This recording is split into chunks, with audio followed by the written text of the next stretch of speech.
সুখ নয়, আমি দুঃখেই খুশি। সুখটা তাকে দিও আল্লাহ যাকে আমি ভালোবাসি।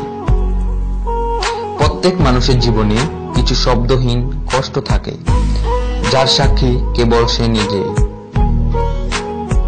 মন খারাপের থেকে শরীর খারাপ হলে নিজেকে বেশি দুর্বল মনে হয়। আপন মানুষের অভাব নেই, কিন্তু কষ্ট বোঝার মতো কেউই নেই। হাসির পেছনে কান্না, রাগের পেছনে ভালোবাসা, আর চুপ থাকার পেছনের কারণ খুব কম মানুষে জানে। টাকাই এখনকার দিনে সবচেয়ে গুরুত্বপূর্ণ। টাকা থাকলে বন্ধুত্ব, ভালোবাসা, পরিবার সবাই তোমার পাশে থাকবে। শুনতে খারাপ লাগলেও এটাই বাস্তব।